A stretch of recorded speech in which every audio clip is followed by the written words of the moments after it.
Boa noite, tudo bem com vocês? Como é que estão passando o friozinho por aí?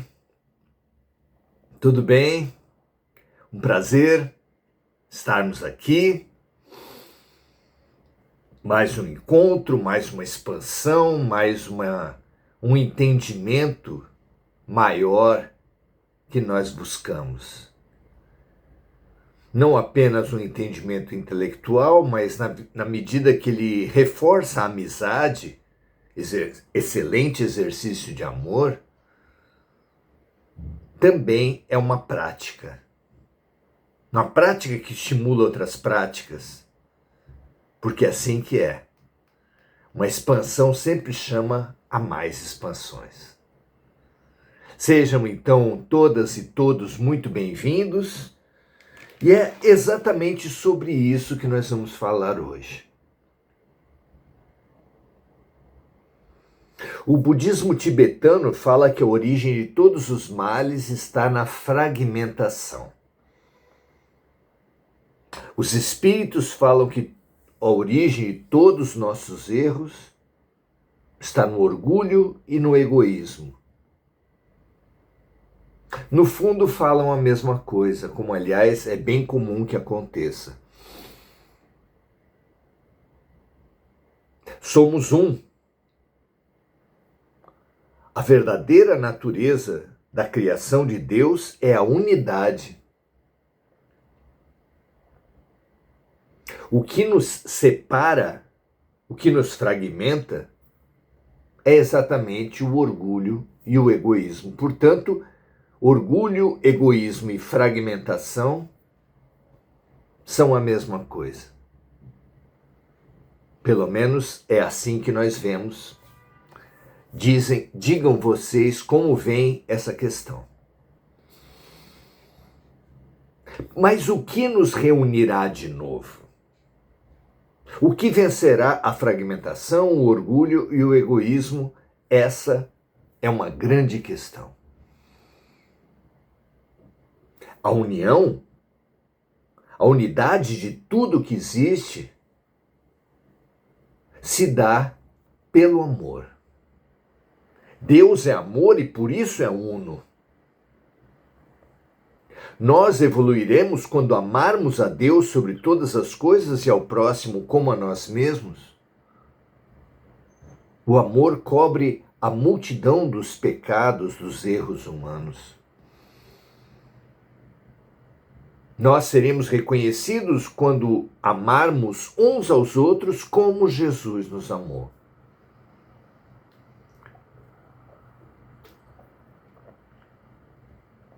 Muito bem, são passos muito importantes para a nossa compreensão, para o nosso entendimento, para o nosso direcionamento de vida. Amor, sem dúvida, é o maior tema. Precisamos, porém, com lucidez e com senso prático, reconhecer o imenso abismo que separa o egoísmo vivido e praticado, concreto de todos os dias,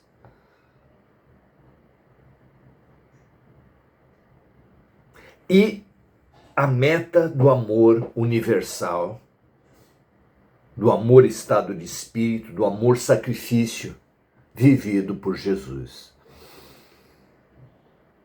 Qual a ponte que vai transpor esse abismo? Como superar uma distância tão profunda e tão grande?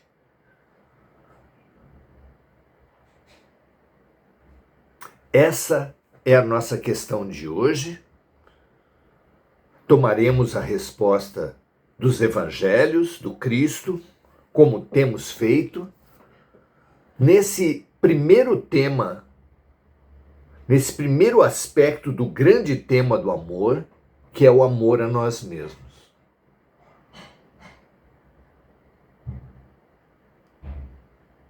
Qual o papel, então, desse amor?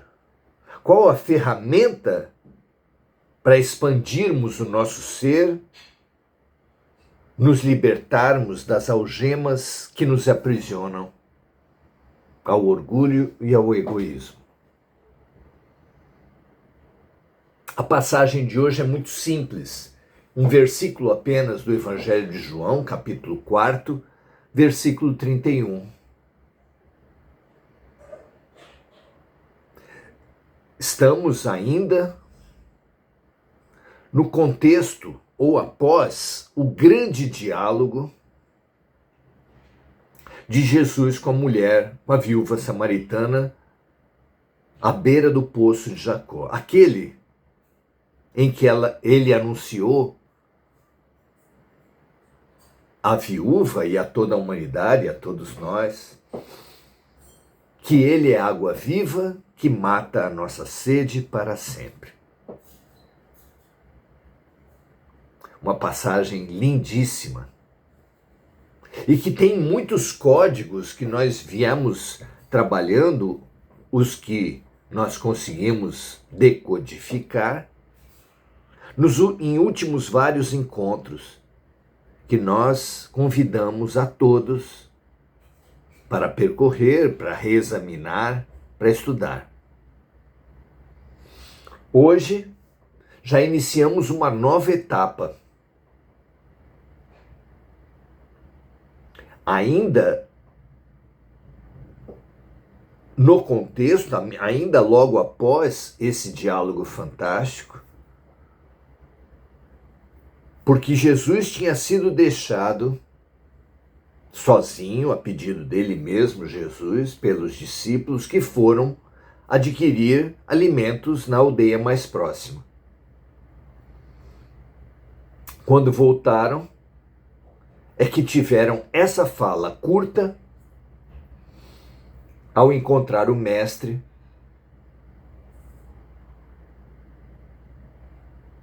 e portando os alimentos que eles foram buscar.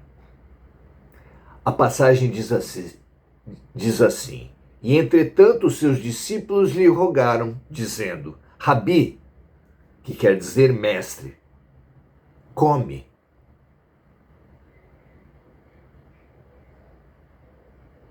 É uma fala embebida de carinho, embebida de atenção, embebida de zelo. Vocês não sentem assim? E esse zelo, essa atenção, esse carinho, nos remete àquele aspecto do amor apresentado por Jesus como meta existencial da criatura, que é o amor ao próximo. Nós viemos à Terra para amar o próximo. Sim, para amar a Deus sobre todas as coisas, para amar a nós mesmos, mas para amar o próximo.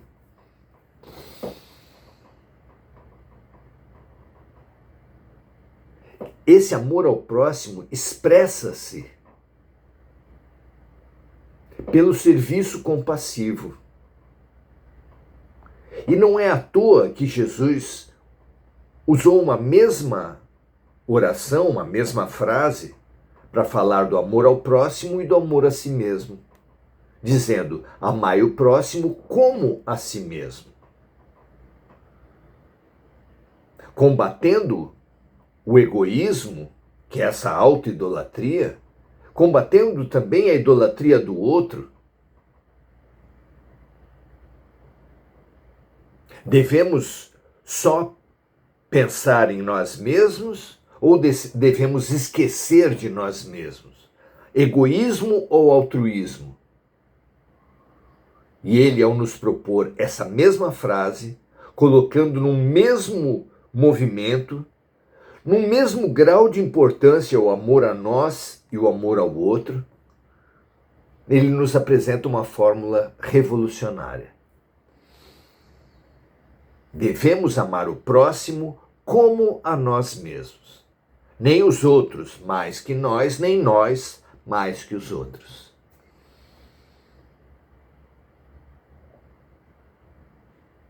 E esse processo do dando que se recebe, do amando que nos amamos, ele se expressa por uma ferramenta fantástica, muito claramente situada por Jesus nos evangelhos, que é o serviço. Jesus escolheu o serviço para ser a grande marca, a marca final que ele deixou impressa nas almas dos discípulos lá na última ceia. Quando ele levantou da mesa, tomou uma toalha e amarrou na cintura, como era sinal dos servos. A toalha amarrada na cintura era o que caracterizava os servos. Tomou uma bacia e foi realizar a tarefa, uma das tarefas mais humildes, mais simples, mais subalternas na sociedade judaica daquele tempo. Foi lavar os pés dos discípulos. Veja a importância do serviço, como ele, como excelente educador, escolheu essa vivência física de lavar os pés como uma marca para ficar impressa na alma dos discípulos e de nós, seguidores também. Já tinha dito antes que quem quiser ser o maior seja aquele que mais servir. Já tinha vivido a todo tempo pelo serviço. Já tinha dito que no mundo conhecemos as pessoas mais elevadas pela quantidade de servos, pela quantidade de pessoas que as servem, mas que não será assim entre nós. O maior entre nós será aquele que mais servir. Eu mesmo estou entre vocês como aquele que serve, disse o mestre. E por quê? A receita do serviço, formulado o conceito do serviço compassivo, que é aquele serviço de quem se coloca no lugar do outro, pela regra de ouro, que diz, faça aos outros o que você gostaria que os outros fizessem a você. Porque o serviço compassivo é a chave, é a ponte que vai nos levar do egoísmo atual que nos caracteriza ao amor universal que caracteriza Jesus. Porque o serviço compassivo tem essa capacidade gigantesca, essa função central. Porque o egoísmo nos estreita e o amor universal nos expande. O que vai fazer com que nós saiamos da estreiteza para a expansão? Colocarmos-nos no lugar dos outros. Vejam se nossa vida não se expande quando vivemos um serviço compassivo, um serviço amoroso. Quando amamos alguém na conjugalidade, na paternidade, na maternidade, na fraternidade, na relação com irmãos, na filiação, na relação com os pais, qualquer relação de amor vivida em serviço, vivida com abertura de alma para nos colocarmos no lugar do outro, marca nossas vidas, faz revoluções, faz transformações que nos deixam iluminados para sempre.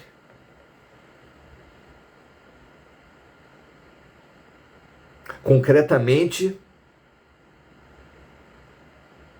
tudo que nos identifica, tudo que nós julgamos ser o eu, nos limita. No meu caso, julgar-nos homens brancos, idosos, espíritas, brasileiros, assistentes sociais, tudo que é a minha identidade,